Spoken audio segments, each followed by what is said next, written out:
Hey everybody, it's the Old World Gamer, and I'm here today with ScottDevonKane for a whole new podcast. What's up, guys? And this time we're going to be talking about how games that are ported from being old games to, I guess, a newer console, and any issues that we have with them, or good things that people have done with them. That's kind of a weird way of explaining it. Should older games that are ported onto newer consoles be like upgraded, or should more effort be put into those games? Yeah. For example, last week I think it was, or the week before, Square announced that they were putting Final Fantasy VII onto the PS4. And that seemed to be like a super big announcement for them, except when they showed the trailer, they really showed nothing new. It was literally, here's a 2-minute clip of Final Fantasy VII. It's like, we've all seen this before. What's new about it? So they start talking about it, and nothing new. Like, absolutely nothing. So, what's the point? We've already ported Final Fantasy VII onto Steam, and let me tell you what, that's a whole nother bag of worms that we can talk about, their effort into putting FF7 onto Steam. Should there be a little bit more effort? How many more copies do you think like Final Fantasy VII would sell if it got a visual upgrade? You know, like, That's seeing true. like seeing those the final. I'm sorry, the PS1 graphics for Final Fantasy VII. All right, when we first got, the new console, and it's like, oh, here's Final Fantasy VII, and holy crap, this looks new, and it's look at the character models they got, great. Okay, they got boxes for hands, but whatever. When we actually get into battle, we get to see everybody. Whatever. Okay. So now that we're, in 2014, almost going into 2015, we have these consoles that have the ability to do infinitely more with these games than they're doing right now. So why are we taking Final Fantasy VII again? Because we've already ported it at least once, to my knowledge. I'm actually pretty sure it was ported over to PS3 as well. Why are we doing the same thing with the next console and not doing anything special? Yeah, no, you think that they'd add in like another Omega weapon or just anything as an extra to, like, give people who've already played the game reason to want to get the new port. Right. So when I got the port of Final Fantasy VII for Steam, it was because I hadn't played the game in ages. It wasn't because, like, yeah, it's Final Fantasy VII and I want to see something new. It was for that particular purchase. It was, hey, I haven't played this game in 10 years. I want to play the game again. All right, cool. So we're going to go, okay, we're going to port this game to PS3. Now we're going to port it to Steam. Now we're going to port it to PS4. Do something new with it. I mean, we've had the game 3 other times now. What is going to inspire these people who might already have a PS3, so that probably moves over to the PS4? If it doesn't, just plug in your PS3 and play it there. You know, what incentive do you have for these people to pick it up for the PS4? Is there going to be new content? No. Is there going to be upgraded graphics? No. Are there going to be like new quests added to it? No. It just doesn't make sense. You think they Exactly. need to add something else to it. I mean, if they say, okay, yeah, here's Final Fantasy VII, and we're going to give you a whole new quest that says, it's not canon to the Final Fantasy VII game, but here's something new that you can do that adds to the value of what you're buying. Yes, you've already bought it for PS3, but if you buy it for the PS4, we're going to upgrade the graphics a little bit and add an extra 5 hours of game time.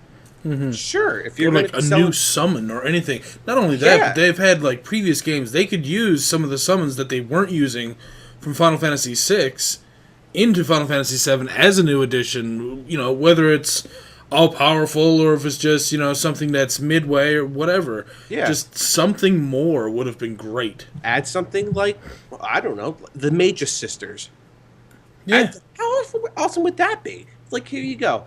Pay an extra $1 for this, and your game, once you get to disc 2, you automatically are given the Mage's Sister materia, the Mage's Sister summon materia. I think that would be freaking awesome. Yeah, You why know, not? or if we're gonna, here you go to disc 3, you get the Kestacotl summon or something like that. There Because you at go. least then you got, some new video that you've never seen in this game ever before for this new summon, and just seeing how that looks, like, that in itself would be more than enough, I think, for some people, just because it's new. It's something that they haven't seen before in a game that they love so much. Right. And for what it's worth, this has been done before. Okay. Oh, yeah. Let's take my favorite game of all time and go to Chrono Trigger. All right. I've owned pretty much every copy of Chrono Trigger that's ever been made. I have the Super Nintendo version. Hell, I have the Famicom version of Chrono Trigger. The PS1 version of it. And when it was released for the 3DS, I'm like, of course I'm going to buy it. It's my favorite game of all time. And then I'm pleasantly surprised when I play my DS version. There's new content. I'm like, what is really? this? What is this? What is this purple portal thingy that I have? I'll go in here. Oh, it's brand new content to the game. And I'm like, oh, okay, this is new. This makes me want to play the game more. I've played this game probably 50, 60 times over and over and over again. It's my favorite game of all time. Of course, I've played it that many times.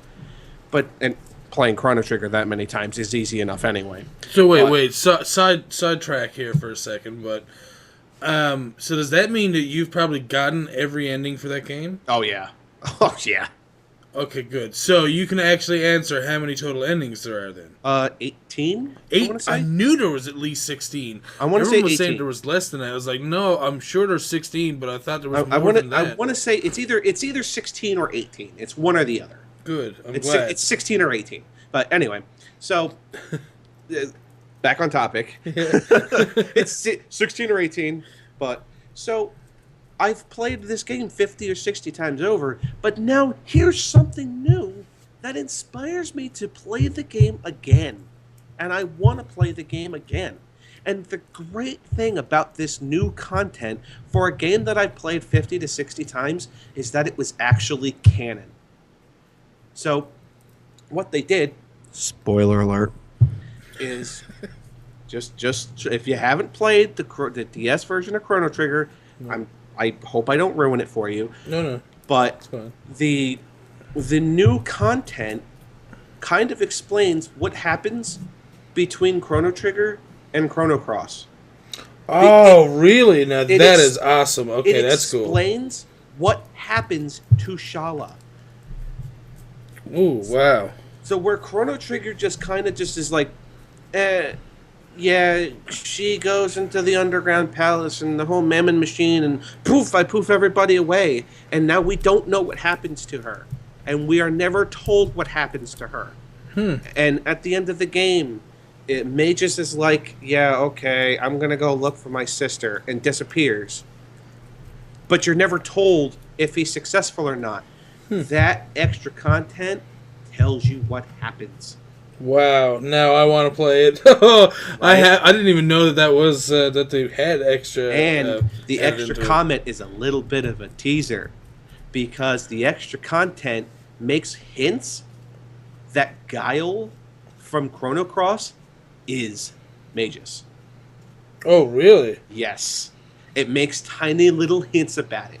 The development of Chrono Cross. The development team of Chrono Cross says that it's not him, but that little bit of extra content at the end of Chrono Trigger DS makes that little bit of a subtle hint that says, well, Guile might be Magus. He just might be. I don't know. But, so going back to the whole Final Fantasy VII thing, like, for Chrono Trigger DS, this has been done. And this has been done successfully, and it's been done well.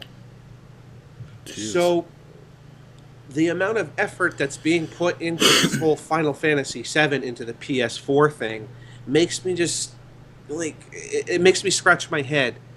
Because, why are, you already know that you have a franchise here in Final Fantasy, especially in Final Fantasy VII, that is monumentally successful and monumentally popular. Mm-hmm. That's true.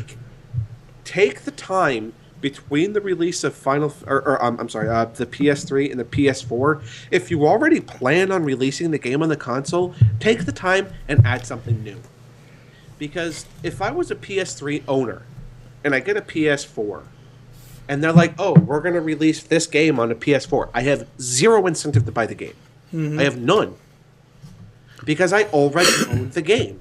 If you're offering me nothing new, why would I purchase it? Yeah, it's true.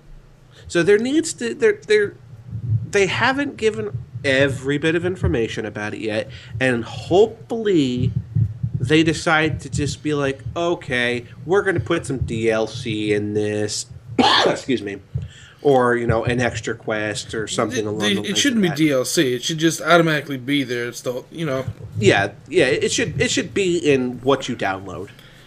And another thing that I haven't really played too many ported games myself, but the few that I haven't seen anything really over the top. But I'd like to see more like in games such as Chrono Trigger and Final Fantasy VI and all those kind of older RPGs, like the 16-bit RPGs, is that there are always like little secret places that you could find, and I kind of wanted to see a lot more of that implemented into newer 16-bit ports or whatever, just because, I don't know, I like finding these new places. It'd be nice to find, like, new content for a game by accident or by just doing your normal, looking for hidden passages or something and just find, like, oh, wow, there's a whole new section to the game that was added that, most people probably don't know about because they weren't going and exploring for anything because they weren't looking for that because they know where everything is in the game from previous times. Right, and this again another report of a game. It was a Final Fantasy Dawn of Souls, I think it was, which was the I want to say the DS port of Final Fantasy 1 and 2. Mm-hmm. I think it was Dawn of Souls, but anyway. The first game, we've all played the first game, okay. Yeah. But now that we have a remake of the first game, which makes the game easier to play. Yeah. All right, we've changed the game enough so that the game isn't amazingly difficult to play. If you've ever played the first Final Fantasy on the NES, it's hard as hell. The game is really difficult. And for somebody who hasn't played an RPG before, to sit down with the first Final Fantasy game and try to figure out what's going on, you'll never finish that game. Yeah. Or if you do, you've done pretty good for yourself, because the game is just amazingly difficult. So they ported over to, I want to say it's the DS or something like that, one of the ports, and they changed the game up to the point where it's a lot easier to play, They changed what Final Fantasy 1 used to be, where it used to be like a Dungeons and Dragons style, you only get so many spells of a certain level, to just, okay, spells now only cost magic points, and you get a magic point pool, like Final Fantasy 7, You want to cast lightning, it costs 4 magic points. You have a pool of 120 magic points. Where the old system was like, you want to cast lightning? Sure, go ahead, but you can only do it 3 times. Until you go back to an inn and sleep. Yeah. All right. Try getting newer players now and saying, hey, by the way, we're going to go through this dungeon, but you're only allowed to use magic so many times. Yeah, good luck with that. So, not only do they change this game up and make it easier to play, they added new content to the game.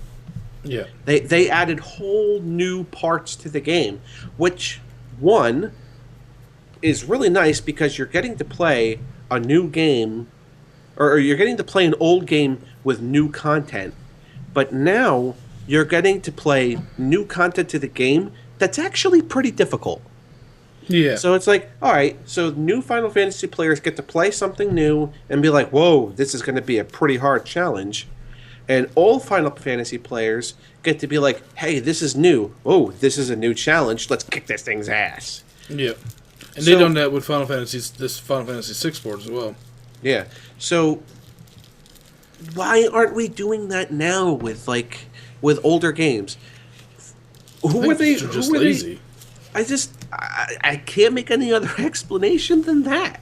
Well, think about it. These systems, like the PS4 itself, probably can already play PlayStation 1 games because it seems like every system after the PS1 could play PS1 games. PS2 could, PS3 could, PS4 more than likely could. I don't own one. I haven't looked it up, so I don't exactly know. I'm sure someone will probably tell me. Either way, they just know that, hey, if we just poop out PS4 on the front cover of a Final Fantasy VII disc, then we can say that, hey, look, new, it's a new game. Or, if in case you weren't one of those people who grew up with, the Final Fantasy series in your life, then, oh, well, I've heard that Final Fantasy VII's awesome, so I'm just going to get this new game for PS4 because I don't have it or something. And that's probably the people that they're, working on more than anybody else, but they're not realizing that most of your fan base are like loyal fans that have been playing Final Fantasy for years, or even the new people who become loyal fans are probably, pretty in depth with what they know about Final Fantasy and what games they play and which ones they know about. So, and I'm sure, Final Fantasy VII is probably one of the first ones that pops up there. So, I don't see exactly why they would do that. I mean, it just does not make sense, especially when they've done ports before that did have extra content. Right, and it has to just come down to laziness. Mm-hmm. Because, like you're saying, these new releases, it's like, okay, yeah, there's going to be, like, let's say there's 100% of the gaming population. 85% of us have probably already played this game. If they're targeting that 15%. But the thing is, you're only targeting 15% of the gaming population with this new game. Doesn't really make all that much sense. So let's say only 50% of that buys this new game. So you're only hitting 7.5% of the gaming population. Doesn't seem like a very good target number. So why not just say, hey, we're going to take a little bit of extra time, develop something new, and say, okay, we're re-releasing this game for the PS4. But for you folks that have already played this, we're adding new features. Just as much as a visual upgrade would make me want to buy the game again. Mm-hmm. And just saying, I'm going to be able to say, I'm going to play the same game that I've played over and over again, but looking at it from a different visual aspect, I would want to do that. How nice would Final Fantasy VII be with a visual upgrade? I think it would be incredible. I think anyone would agree with that, just for the fact that excuse me, it was such a great game when it came out for the PS1. It had so much hype. It's, what kind of put Final Fantasy out there more so than almost any other game, really. And it was also the segue between the older gamers who were, Nintendo, Super Nintendo, Sega Genesis era, and the newer gamers that were just like, oh, well, I grew up with N64 and PlayStation. So that was like the segue there for that. And I don't know, the PlayStation was obviously limited on what it could do, but at the same time, like you're saying, they have the ability to just upgrade that, and it probably wouldn't take that much more. I mean, yes, they probably would have to re-render characters and everything else, but I mean, it shouldn't be that much harder to do that, considering, some of the games that they put out and the way they look already. I mean, not even I'm not saying that you have to go and, put this CGI shit that you see in Final Fantasy 13 into Final Fantasy 7. Would it be nice? Yes. But I mean, just making it so that, oh, I can actually see that Cloud has a face now. Right. Instead of, look, blotches, and I guess those are eyes. It just doesn't make sense. I mean, it's clearly possible because, I mean, in Final Fantasy VII, when you were fighting, you had decent character models. Yeah. So why can't that be done at all times? It's even that little bit, I think would be good. If you had good character models throughout the entire game, you'd be all right. You don't like chibi characters? Come on.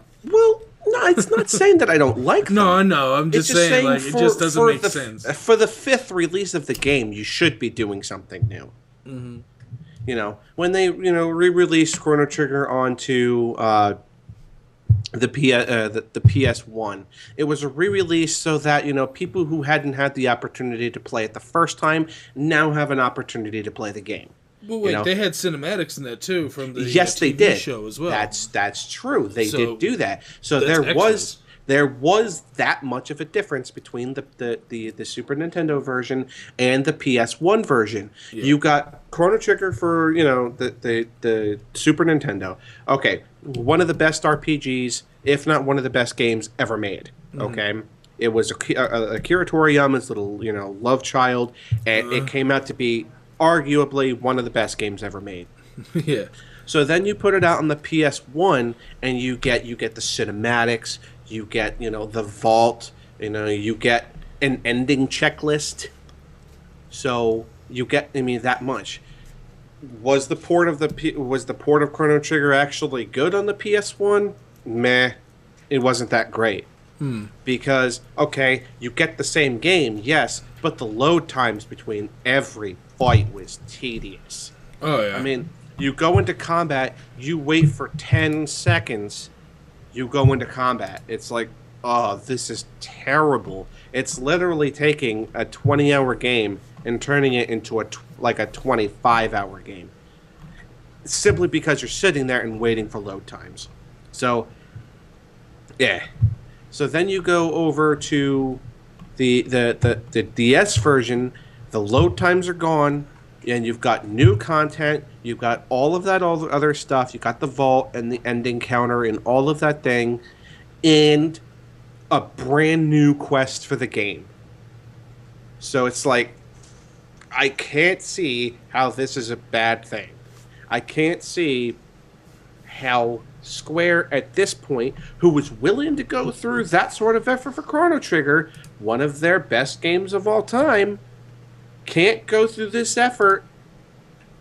Square Enix can't go through the same effort for Final Fantasy VII, one of their greatest games of all time. So if you can do this for one series, try to do it for another. I mean, it's just mind-boggling to me, where I honestly think, even though Chrono Trigger's the better game, that Final Fantasy is easily the more popular game.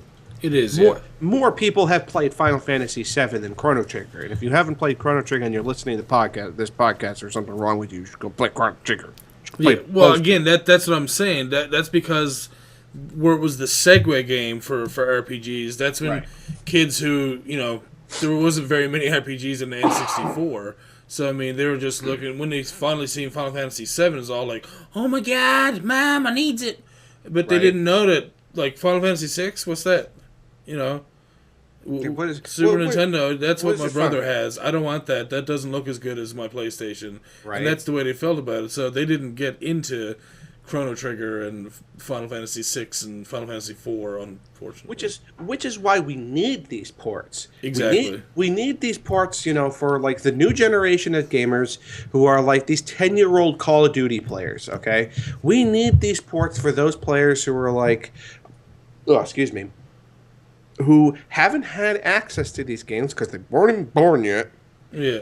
So say, all right, here's Final Fantasy VII, here's Chrono Trigger, here's some Breath of Fire games. You've never seen these games, but they're great. Here you go. But, now that we've made these games for this generation that who haven't had an opportunity to do it yet, we need to give you something that's worth the older players to buy this product. Because, yes, there's a generation who don't have it, but there's a generation that do. Mm-hmm. And gaming's such a big thing in the world now, too, that, I mean, there's so many retro players out there that, we're obviously trying to hold on to that nostalgic, retro feel of how everything is, and there's a reason why a lot of these games are probably ported over without, a boost in graphics, just because they wanted to keep it to the original look. I mean, going back to, again, the Final Fantasy 4 and 6 ports to the DS, they look fairly similar to what they were like on the Super Nintendo. They didn't change it too much. Yes, they buffed up the graphics, they made it a little brighter, they made it look a little nicer, smoothed it out a lot, But I mean, for the most part, it was still generally the same graphics. It just looked nicer, and I mean, they could do that with In my this opinion, game so in my easily. opinion, it's worth it.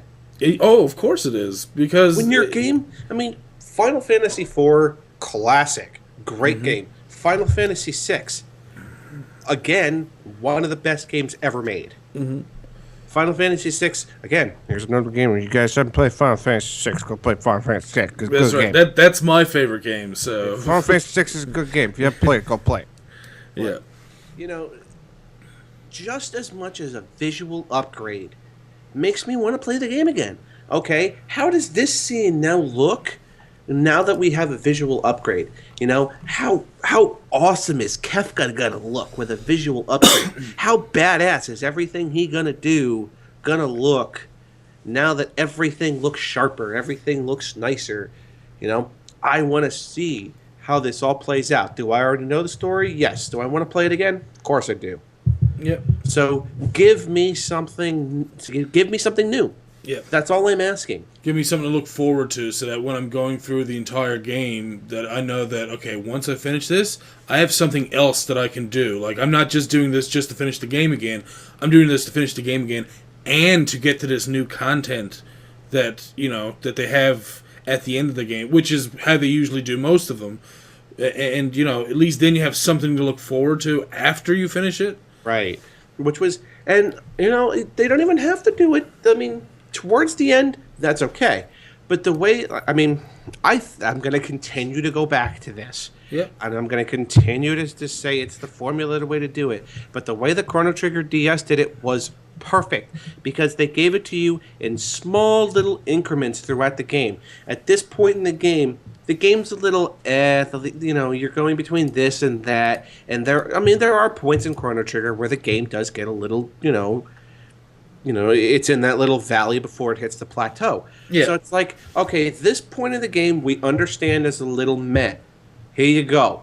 Here's something to make it a little bit more exciting. Yeah, there you go. So it's like when the game levels out towards here's disc 1 Final Fantasy. Oh, we got Temple of the Ancients. Here's the super exciting stuff. And now disc 2 starts, we're back to the boring shit again. Throw things in those spots. Yeah. Where it's like between character development and moving the story along, getting to this next town, which can be and stuff, yeah. right, which things can be boring, add new things. Yeah. Even if it's something along the lines of like, even more perfect for this. The new Final Fantasy VII has a whole bunch of different stories that have come before and after the game. You got Dirge of Cerberus, you've got Advent Children, you've got Crisis Core. You have all those things that have introduced new things to the game. Why not just be like, hey, I understand this isn't canon to the story, but here's a new weapon. Here's Jade Weapon. Here's Jade Weapon. You guys can fight Jade Weapon. It's even harder than the other weapons. Here's,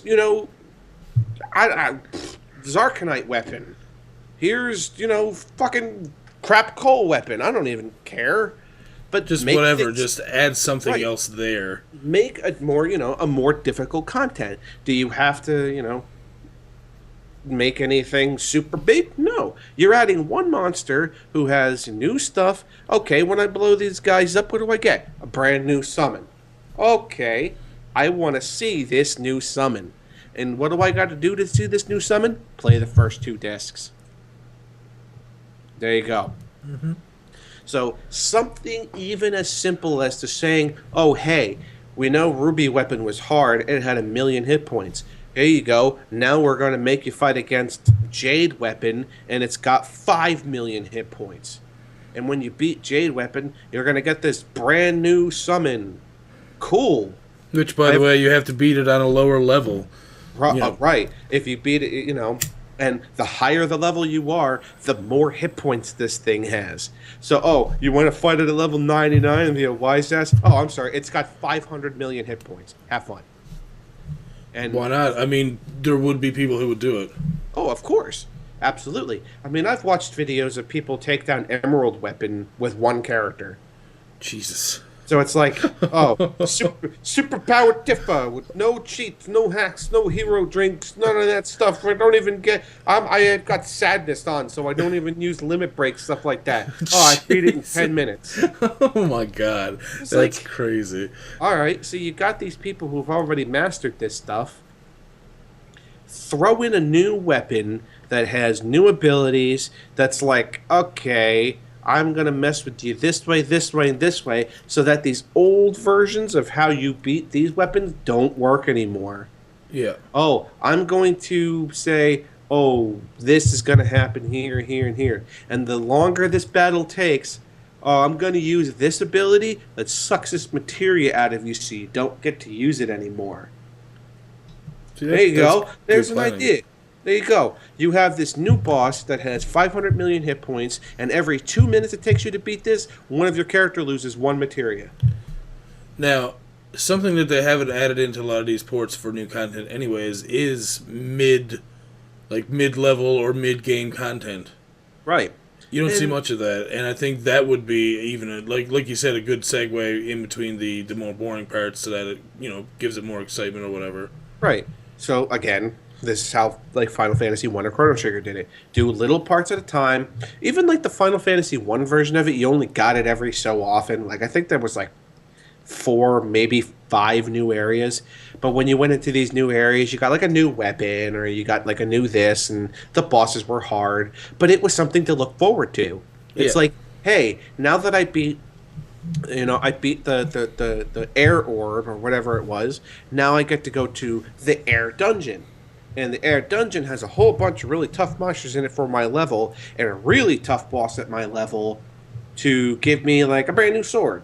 Okay, I beat the fire dungeon, and now I got the fire orb. I'm gonna get to go to the fire dungeon, and this stuff has even harder monsters and new stuff. It can be done that way because it's already been done that way. So there's no reason you shouldn't be able to say, okay, Final Fantasy VII has this giant overworld with mountains and rivers and water and all that stuff. Mm-hmm. Why can't you just be like, let's drill a hole in a mountain that hasn't been used and put in a new cave that has new puzzles and new crap to do? Mm-hmm. Why not throw in just new enemies once in a while? Like, maybe there's an island in the game that was unused and just had random crap enemies. Have something new over there that, maybe they drop elixirs, 1 out of 100 times, or something like that. Anything to, again, be new content whatsoever would just be nice, but... for as far as I've seen, there's absolutely nothing's different, so... It's pretty disappointing. Just put more effort into, like... I just add something new. You can't just say, hey, we've taken this Final Fantasy VII game, cool, we put it on the PS3, it's exactly the same, okay, buy it. Okay, hey, we took Final Fantasy VII and put it onto Steam, okay, buy it. There, we put it onto the PS4, it's the same game, okay, buy it. It's just not going to happen. No, it's not. It's not going to work out for them as well as they think it is, I don't think. Yeah, because I have the disc version of Final Fantasy VII and I have it on Steam, even if I get a PS3 or PS4, they've given me zero incentive to buy it new. And the fact of the matter is that they had this giant... I think it was at like the Video Game Awards. I might be wrong where this announcement was made. But there was like a big announcement. Here's Final Fantasy VII. Yay! We're going to show you this big video. And then the video shows you nothing new. So you go through all of this effort to announce... Like your big announcement is Final Fantasy VII on PS4. You show nothing new. Mm-hmm. The audience reaction to that was... like, meh at best. Because, what are you showing me? You literally showed me a game I've already played and already purchased on the last system you're advertising this for. So, what have you done to excite me? Nothing. Exactly. What have you done to inspire me to purchase this game? Why are you spending my 15 minutes of time during like this show to show me this if you're not showing me anything new? You have to take this and make people want to buy it. And that 15 minutes of my time did not make me want to buy it. So something's not right where you're going to take a game that's as monumental as FF7 and make me look at it and go meh. And again, it's probably one of my favorite games of all time. Top 10. I won't say it's top 5, but it's top 10. Yeah. And I watched that press conference, listened to them talk about it, and I couldn't care less. It's just you have to go through the extra effort, especially when you've got as many people watching you as you did. Yeah, You can't just say, "Oh, here's something that you guys have already bought, but hey, be excited because it's on our new console." Who cares? Yeah. Do something like Capcom did when they're like, "Oh, we're gonna be doing DuckTales." Oh, cool! DuckTales was an awesome game. I would play DuckTales again. Oh, by the way, it's a new DuckTales game. It's DuckTales Remastered. And not only are we going to give you the game that you played before, we're going to give you the game visually upgraded and slightly different. Oh, now I really want this game. Yeah. Because, that's a perfect example of how you can take something that's already been done, just put a little bit of a spit shine on it, change a few things from here to there, and take a game that you've already done and sell it and make people who've already played the game excited to do it again. DuckTales Remastered. Perfect example. Well, actually, speaking of Capcom, they did do one bad port for a system back in the day. Okay. They ported Street Fighter 2 to the ZX Spectrum. ZX Spectrum is kind of an obscure, I guess, UK console. I couldn't even tell you what it is.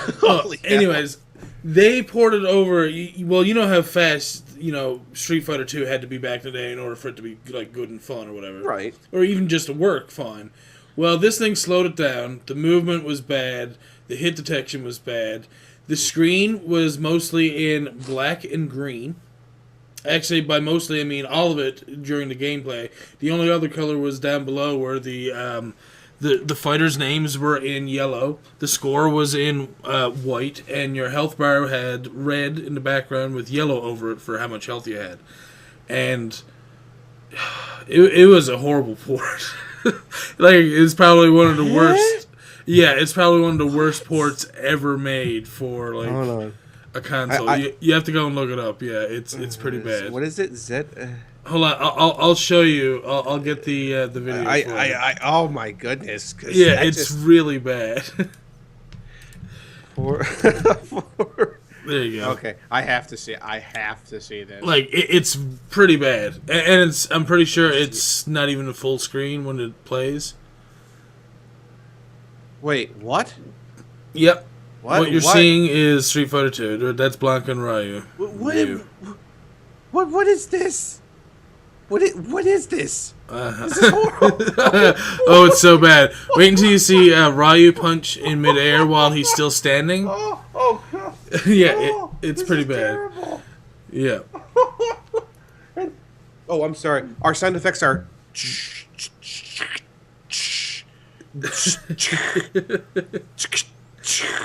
Double K. How can you possibly double KO?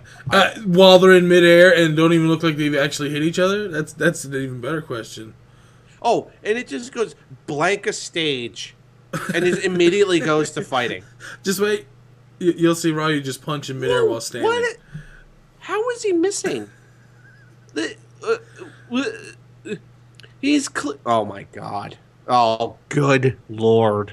Yeah, like I said, one of the worst ports of a game I've ever seen, probably. So I'll probably put that clip in there for the podcast as well. Oh, jeez. Because you got to see how bad this is. That floating short punch. Oh. Yeah. Oh, my.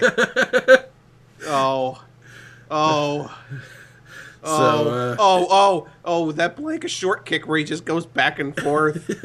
Where he goes actually through him, kicks behind him somewhere, and then comes back into the front. Oh dear. Oh, okay. All right. Okay. So, I just witnessed this, and oh, It's pretty bad. I can't even. There's there is so much effort that you need to put into. Oh, okay. I don't even know where to go. Um, I hope you. I hope. Oh man, please put this video in. Please put that video in because they have to witness this. Oh yeah. Well, I mean, if you think about it, there's other bad ones too. I mean, the original Pac-Man that was ported over to Atari 2600, and it doesn't even look anything like it. Like the level is completely different. And you go backwards, like facing the same way, I think. Yes. And it's just so like you're bad. The little icon, I guess, or pixel. You don't even look like Pac-Man. You kind of look like a deflated balloon. And it's just okay. There's good ways to do this, and there's bad ways to do this. First of all, don't ever downgrade your graphics. Don't ever. You see so something in the arcade, okay? Pac-Man in the arcade, you look like a pretty cool game. Don't do what Atari did to a game, okay? At the very least, let the game stay the way that it's supposed to be. That's just at least keep the level the same. Right. Jesus. But, I think just as like a general end to the discussion is that when you port something, you're porting for two types of people. You're porting for the people who haven't played the game yet, and you're porting for the people who have played the game yet. Sounds simple, but there's two different formulas you have to use for the same group of, for one group of people that you're going to use for the second group of people. Mm-hmm. The first group of people are going to play this game, seeing it for the first time, and, that's what you do. When you buy a game, you play it for the first time. And, for a port, you're going to be playing a game for this, for an old player playing it for the second time has to be at least excited for something.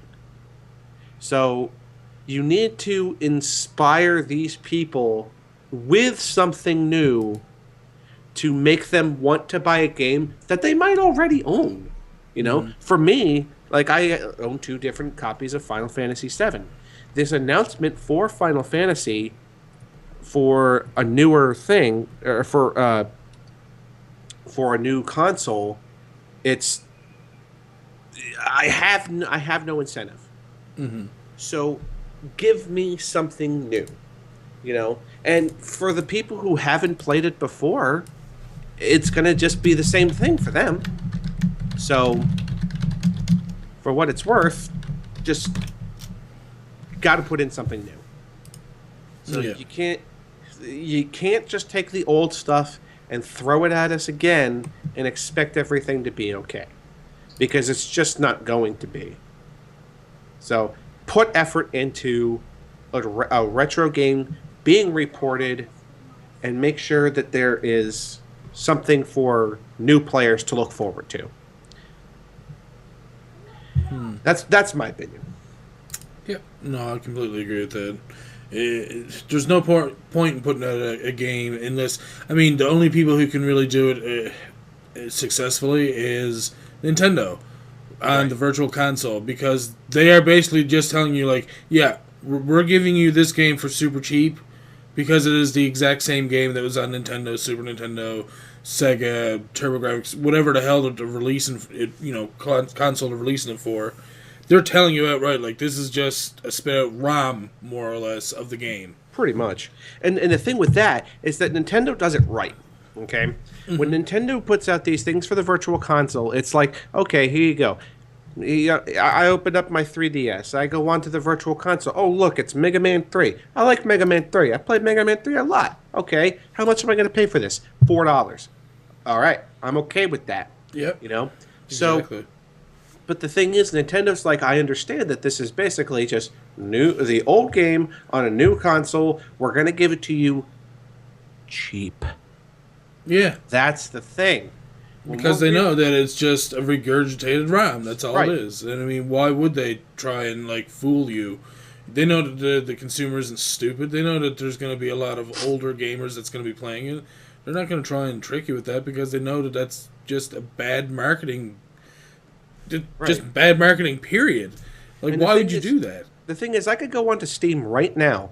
I could open up my Steam, look for Final Fantasy VIII, and know that I can buy the game, but it's going to be like $15-$20. It's like, I that's how much I would have spent when I first bought the game.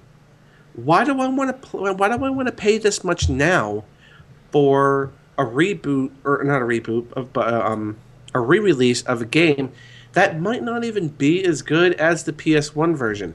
Because for what it's worth, the Steam version of Final Fantasy VII, it's about 90%.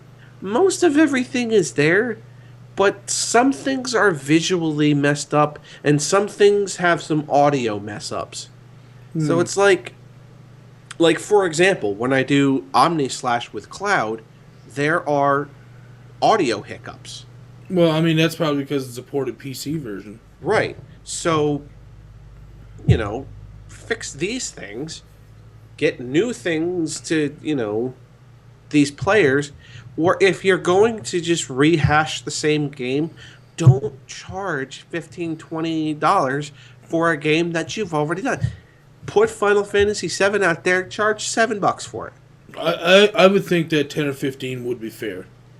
But I mean, again, it's for a game that's been re-released. I mean, you go onto Steam, go onto PS3. You've already released these games a couple times. If you're going to re-release these games, start bringing down the price at least a little bit.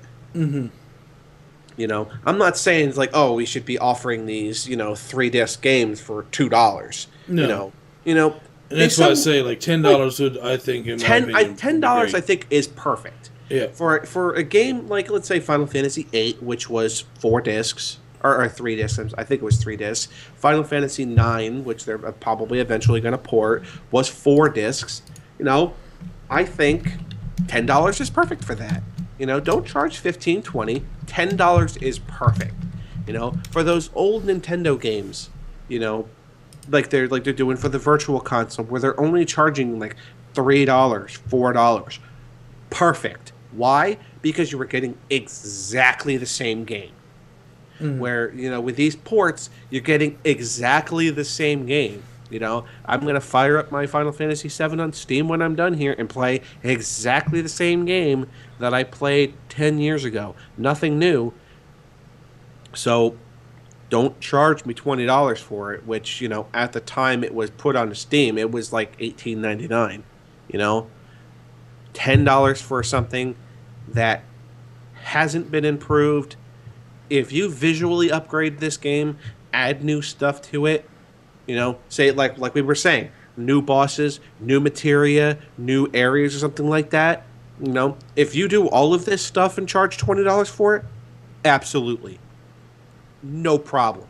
I will pay $20 for a visually upgraded and a couple new content game that I've already played before. Yeah.